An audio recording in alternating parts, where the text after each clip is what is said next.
In the ancient world, the frog was a goddess. She was called Heqet in Egypt, the bringer of life, of transformation, of birth. The frog emerged with the flooding of the Nile, with the waters that brought new soil, new crops, new futures. To see the frog was to know that change was coming, that something new was being born. Later, this figure blended into other mysteries. The frog became associated with Hekate, the goddess of thresholds, crossroads, and hidden knowledge. She was the Dedushos, the torchbearer, the one who carries the light of truth into the underworld, the one who leads seekers through the dark paths, the one who illuminates the way forward when all other lights are gone. This is the origin of the frog with the torch. The torch is truth, a flame raised not as a weapon, but as illumination.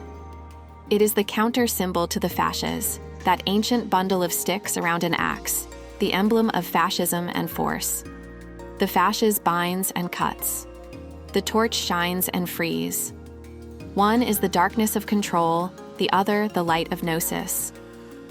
And beneath the frog, the mushroom, the humble spore-bearing fruit of the mycelium. This is not an accident, but a revelation.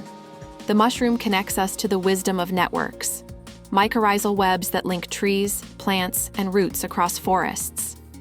Underground cooperation, unseen but unstoppable.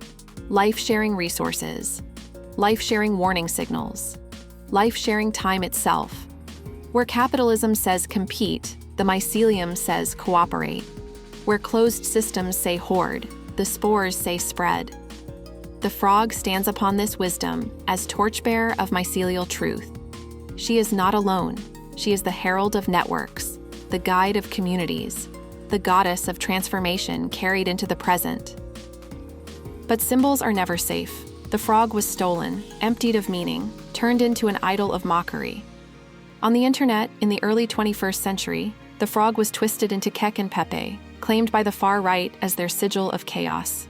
A sacred archetype hijacked and hollowed, a goddess reduced to a meme. But symbols are resilient. Like spores, they wait underground. Like mushrooms, they return in unexpected places. We are reclaiming the frog, restoring her to her rightful place as Heqet, as Hekate, as the Dedushos, the one who carries light into darkness. And today, the frog with the torch is more than a memory. She is a call to arms, or rather, a call to illumination. At a time when the world is caught in cycles of collapse and retrenchment, when closed systems seek to bind us tighter and tighter, when time itself feels swallowed by Chronos, we need the frog more than ever. She reminds us that truth is not a sword, but a flame. That cooperation is not weakness, but survival. That laughter and absurdity can disarm even the most serious of tyrants. That spores spread no matter how thick the walls of control.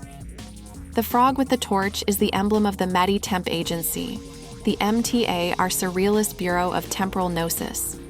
On the surface, she is just a silly sticker, a smiling frog with a flame, perched on a mushroom.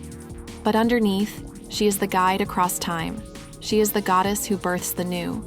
She is the torchbearer who carries us through the underworld.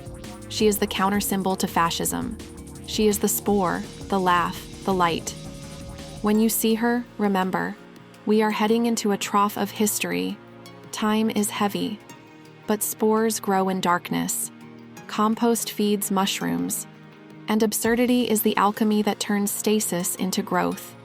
The frog is here to remind us, you are not powerless. Your time is valuable. Your laughter is valuable. Your cooperation is valuable. And when all else fails, the frog with the torch will still be standing, illuminating the path ahead, saving the wave, guiding us to the future we deserve.